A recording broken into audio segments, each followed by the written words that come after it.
আপনি কি জানেন আপনার কিডনি ধীরে ধীরে নষ্ট হয়ে যাচ্ছে, অথচ আপনি টেরই পাচ্ছেন না? ক্রনিক কিডনি ডিজিজ এমন একটি কিডনি রোগ, যে রোগটি হলে কিডনি নষ্ট হওয়ার আগ পর্যন্ত আপনি টেরই পাবেন না আপনার রোগটি হয়েছে। গবেষণায় দেখা গিয়েছে যে বাংলাদেশে 18 থেকে 22% প্রাপ্তবয়স্ক মানুষের এই রোগটি হওয়ার সম্ভাবনা আছে। মানে প্রতি 5 জনে একজনের এই রোগ হওয়ার সম্ভাবনা আছে।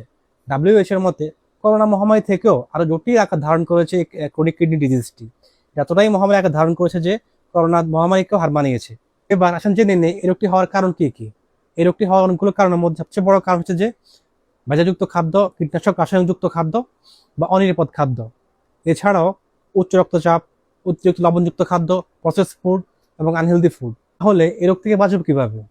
মূলত এই রোগটি যদি আপনার হয়ে যায় তাহলে কার্যত কোনো সমাধান নেই পুরোপুরি সুস্থ হওয়ার জন্য। তবে আপনি যদি আগাম সচেতন হতে পারেন তাহলে এই রোগ থেকে আপনি মুক্তি পেতে পারেন। যেমন যদি টেস্ট করার মাধ্যমে আপনি ঘরে বসে বুঝতে পারবেন আপনার এই রোগটি হয়েছে কিনা, বা আপনি কি সুস্থ নাকি এই রোগ হওয়ার সম্ভাবনা আপনার আছে। সেই দুটো টেস্ট হচ্ছে যে সিরাম ক্রিয়েটিনিন উইথ ইজিএফআর এবং ইউরিন আরই। এই দুটো টেস্ট করার মাধ্যমে আপনি ঘরে বসেই বুঝতে পারবেন আপনার কিডনি কি সুস্থ আছে নাকি সিকিউরিটিতে আক্রান্ত হয়ে গেছে। সর্বোপরি আমাদের হেলদি হেলদি লাইফস্টাইল মেনটেন করতে হবে এবং অতিরিক্ত প্রসেস ফুড, জাঙ্ক ফুড, অতিরিক্ত লবণযুক্ত খাদ্য সম্পূর্ণ পরিহার করতে হবে এবং ভেজালযুক্ত খাবার থেকে ফিরে আসতে হবে।